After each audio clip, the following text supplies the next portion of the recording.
People said, there will never be a military solution to this. There has to be a political solution. The political solution was to give the vice presidency of the country to a butcher.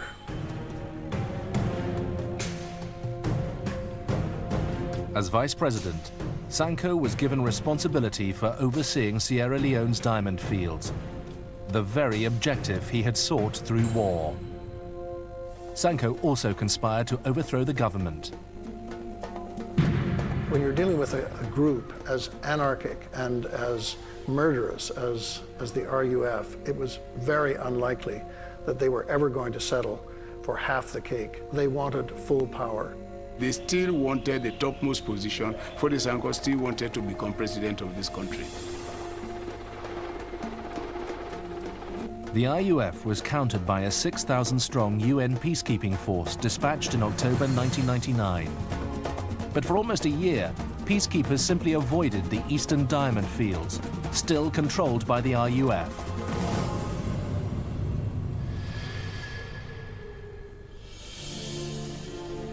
Halfway across the world, a Canadian NGO called Partnership Africa-Canada was working on peace-building projects for Sierra Leone. And one of the Sierra Leoneans in the group said, this thing is really about diamonds. Until somebody does something about diamonds, this thing will never be over. We began to research the subject, and sure enough, diamonds really were the heart of the matter. In January 2000, Partnership Africa-Canada published a scathing report that exposed how diamonds had funded the RUF's brutal war and human rights atrocities. One of those implicated was Charles Taylor, who had been elected Liberia's president in 1997. We found very clear evidence that a lot of diamonds were being moved from Sierra Leone through Monrovia, through the offices of Charles Taylor and his cronies, out into the bigger diamond world. The report accused De Beers of being part of the conflict diamond problem. De Beers had closed its Sierra Leone office in 1985. But because of the company's long-held practice of buying up the majority of rough diamonds on the open market, the report concluded it was virtually inconceivable that De Beers was not indirectly purchasing Sierra Leone conflict diamonds. If you can't buy them in the country where they're mined, then you buy them somewhere else. In the end, they're all going to go into the same pot. So certainly they were buying diamonds that had been smuggled from a whole variety of places. De Beers itself did not buy any Sierra Leone diamonds from 1985 onwards, but clearly there were problems in terms of those diamonds from that country getting into certain channels, being smuggled and getting onto the international markets. Liberia was the first stop for most diamonds smuggled out of Sierra Leone. It was also a favorite place for smugglers looking to launder illicit rough flowing from other African countries. In a 2-year period, over $2 billion worth of diamonds had come into Antwerp, supposedly from Liberia. Yet none of these diamonds came from Liberia. Liberia itself has very few diamonds. This is a country that can't produce $10 million worth of diamonds a year. These were recorded as official figures coming into Belgium, in official Belgian trade figures. But all of these figures were being recorded without anybody batting an eye. Nobody was asking any questions. There was no regulation. There was no control of any kind. Illicit rough diamonds entered Antwerp, often accompanied by fraudulent paperwork. This was printed on the fake letterhead of fictitious companies. You would arrive at Belgian customs and you'd have an invoice saying that you bought these diamonds in Liberia. You could have bought them anywhere.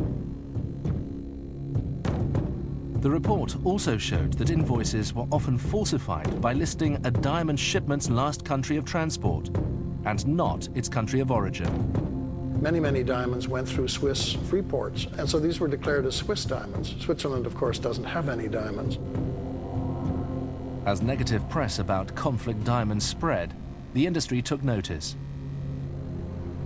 De Beers was the first to act. De Beers began to recognize that this was a real issue, and as the industry leader, they would have to make some changes in the way they do business. They realized that they actually had to do something for whatever reasons, whether it was altruistic or whether it was to protect the good name of diamonds. They did become involved. In 2000, De Beers stopped buying diamonds on the open market. De Beers was probably more aware of the conflict diamond issue than others, and basically said they would only buy diamonds from mines that they controlled or had a share in, so they knew exactly where the diamonds came from. And And when we look at the absolute tragedy that was going on in Sierra Leone, this shocked the world and it shocked the diamond industry. And we very quickly wanted to become part of the solution in putting an end to this. Diamond should have nothing to do with these kind of activities. Of that, we were adamant. For an industry that had changed little over a century, a seismic shift had begun to take place. The awareness of conflict diamonds, probably the biggest change to the diamond industry, almost from the beginning. At the same time as Partnership Africa-Canada exposed the link between diamonds and the Sierra Leone conflict, the tenuous peace there unraveled. For the first few months, there was some relative peace. Soon, the rebels began attacking important areas. They began attacking people. But this time, the IUF were crushed. In May 2000, a small but heavily armed British intervention force landed on the shores of Sierra Leone. The United Nations beefed up its force to more than 17,000 troops. Together, they routed remaining RUF strongholds. The RUF was stripped of power, and its leader, Foday Sankoh, was arrested.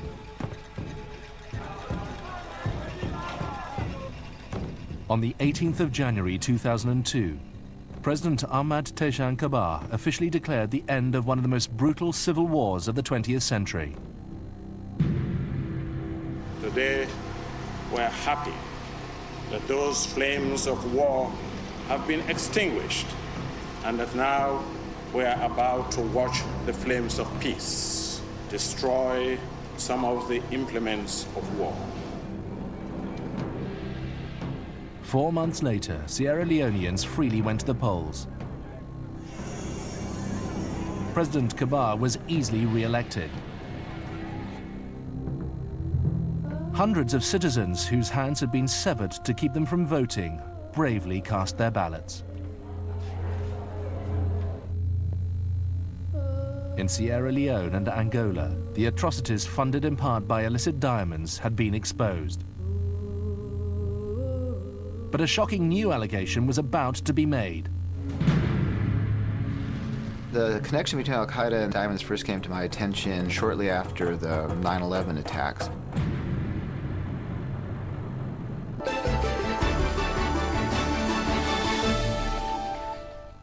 Trying to get those plates squeaky clean? You need crap.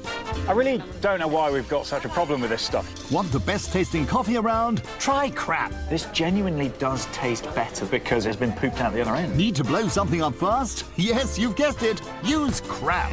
From dye to something that essentially blows up. The history, science and culture of one of the most versatile substances on our planet.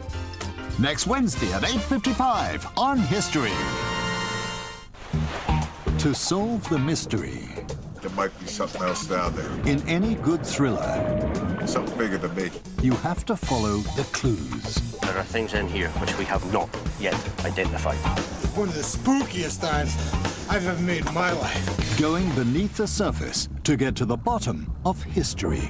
The main reason, I think, why the British went to war in 1914. Deep Sea Detectives, Wednesdays at 8 on History.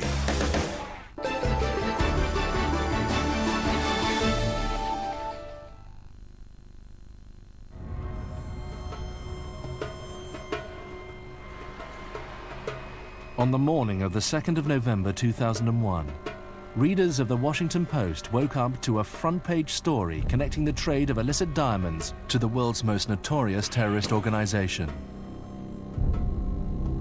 There's strong evidence that there were Al-Qaeda operatives in Liberia and that they went to Sierra Leone in the late 1990s and that they were buying diamonds.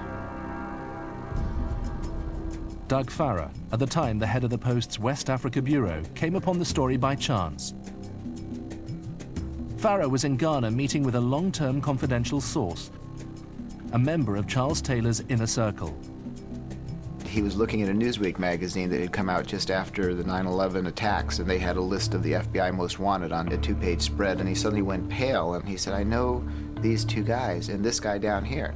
And I said, what do you mean you know them? He said, I was sold diamonds to them earlier this year. I was with these people in the bush. I was like, holy cow. The men that Farrer's source identified were key al-Qaeda operatives. Two of the gentlemen, Gailani and Fazul Mohammed, were identified as being involved in the East African embassy bombings. And Abdullah Ahmed Abdullah was a fairly senior financial officer within al-Qaeda. Farah's source describes several face-to-face meetings between al-Qaeda and the RUF. They had had a meeting in June and July of 2001 in Monrovia to negotiate a monopoly agreement to buy the entire diamond harvest of the RUF that year. And one of the incentives they gave was to pay 10 or 15% above the going rate for uncut stones. Farah followed the story to Sierra Leone, where it was corroborated by senior RUF commanders. His explosive article prompted